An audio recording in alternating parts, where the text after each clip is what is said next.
Good morning students. अब तक हमने स्टडी किया रेपो रेट क्या होता है, रिवर्स रेपो रेट क्या होता है। आज हम स्टडी करेंगे क्वांटिटेटिव इंस्ट्रूमेंट्स में cash reserve ratio and SLR statutory liquidity ratio. Repo rate में हमने स्टडी किया था कि रेपो रेट क्या है, वो रेट जिसके ऊपर रिजर्व बैंक ऑफ इंडिया क्या करता है, कमर्शियल बैंक को शॉर्ट टर्म लोन प्रोवाइड करता है। अगर हम रिवर्स रेपो रेट की बात करें तो रिवर्स रेपो रेट क्या है, वो रेट जिसके ऊपर आरबीआई डिपॉजिट एक्सेप्ट करता है कमर्शियल बैंक से गवर्नमेंट के बिहाफ पे गवर्नमेंट सिक्योरिटीज को सेल परचेज करके। अब हम स्टडी करेंगे कैश रिजर्व रेशियो क्या होता है।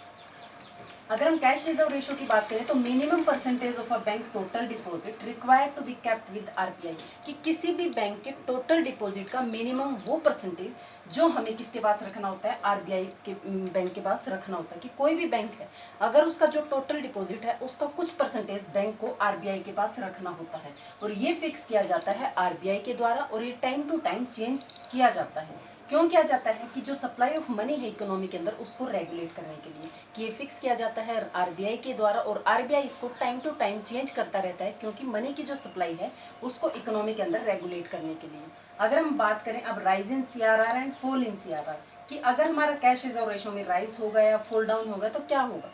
अगर हमारा कैश रिजर्व रेशियो राइज हो जाता है तो हम क्या करेंगे, इसकी वजह से क्या होगा, rise in cash reserve for given amount of demand deposit, कि कैश रिजर्व उनके अंदर राइज हो जाएगा जो हमारे किसके लिए दिए गए हैं, डिमांड डिपॉजिट के लिए दिए गए हैं। अगर सीआरआर राइज कर गया तो इसकी वजह से कैश रिजर्व उनके अंदर भी राइज हो जाएगा।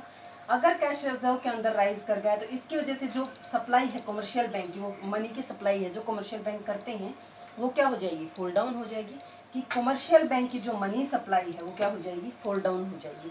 और मनी सप्लाई फॉल डाउन होने के बजाय जो मनी सप्लाई की वजह से क्या होगा, जो हमारी डिफ्लेशन की सिचुएशन चल रही थी वो क्या हो जाएगी, कंट्रोल हो जाएगी। क्या स्टडी किया हमने कि अगर हमारा सीआरआर राइज कर गया तो इसकी वजह से कैश रिजर्व वो राइज कर जाएंगे। अगर कैश रिजर्व राइज कर गए तो इसकी वजह से जो कमर्शियल बैंक मनी सप्लाई करते थे वो कम हो जाएगी। और अगर मनी सप्लाई कमर्शियल बैंक के द्वारा फॉल डाउन होगी तो इसकी वजह से जो इकोनॉमी के अंदर डिफ्लेशन की सिचुएशन चल रही थी वो क्या हो जाएगी, कंट्रोल हो जाएगी। अब हम स्टडी करेंगे कि फॉल इन सीआरआर, अगर हमारा cash reserve ratio fall down हो जाता है तो इसकी वजह से क्या होगा। अगर सीआरआर फॉल डाउन करेगा तो इसकी वजह से जो कैश रिजर्व थे उनके अंदर भी क्या हो जाएगा, फॉल डाउन हो जाएगा। अगर कैश रिजर्व फॉल डाउन हो गए तो इसकी वजह से जो मनी सप्लाई थी कमर्शियल बैंक की वो क्या हो जाएगी, राइज कर जाएगी, इंक्रीज हो जाएगी। और कमर्शियल बैंक के द्वारा जो मनी सप्लाई के अंदर अगर राइज हो गया तो इसकी वजह से जो इन्फ्लेशन की सिचुएशन चल रही थी वो क्या हो जाएगी, कंट्रोल हो जाएगी। अब हम स्टडी करेंगे एसएलआर के बारे में।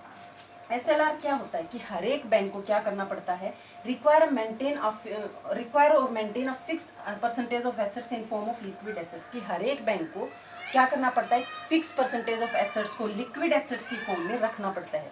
अगर हम लिक्विड एसेट्स की बात करें तो लिक्विड एसेट्स में हमारा क्या आता है, कैश आ गया, गोल्ड आ गया, या हमारी सिक्योरिटीज आ गई, वो किस में आएंगी, लिक्विड एसेट्स में आएंगी। तो हर एक बैंक को एक फिक्स परसेंटेज ऑफ एसेट्स को लिक्विड एसेट्स की फॉर्म में रखना पड़ता है। Rate is fix by RBI, की जो रेट होता है वो किसके द्वारा फिक्स किया जाता है, रिजर्व बैंक ऑफ इंडिया के द्वारा फिक्स किया जाता है, और ये टाइम टू टाइम चेंज होता रहता है। Increase CLR to decrease supply of money, Reserve Bank of India वो क्या करता है, एसएलआर को इंक्रीज कर देता है, क्या करने के लिए, मनी की जो सप्लाई है उसको डिक्रीज करने के लिए। और डिक्रीज करेगा एसएलआर को क्या करने के लिए, मनी ऑफ सप्लाई को क्या करने के लिए, इकोनॉमी के अंदर इंक्रीज करने के लिए। अगर अब हम बात करें कि एसएलआर राइज कर रहा है, इसकी वजह से क्या होगा, अगर हमारा एसएलआर इंक्रीज हो जाता है, राइज कर जाता है, तो इसकी वजह से क्या होगा, rise in liquid assets held by commercial bank, कि कमर्शियल बैंक के पास जो लिक्विड एसेट्स हैं, जो कैश की फॉर्म में या गोल्ड की फॉर्म में या अप्रूव्ड सिक्योरिटीज की फॉर्म में, वो क्या हो जाएंगी, राइज कर जाएंगी। इसकी वजह से क्या होगा, fall in availability of fix fund for CRR with RBI, इसकी वजह से जो फंड की अवेलेबिलिटी थी आरबीआई के साथ वो क्या हो जाएगी, कम हो जाएगी। अगर आरबीआई के साथ फंड की अवेलेबिलिटी है सीआरआर के फॉर्म में वो कम हो जाएगी तो इसकी वजह से मनी सप्लाई है कमर्शियल बैंक की वो कम हो जाएगी। अगर मनी सप्लाई कम होगी तो इसकी वजह से इन्फ्लेशन की सिचुएशन जो चल रही थी वो क्या हो जाएगी, कंट्रोल हो जाएगी।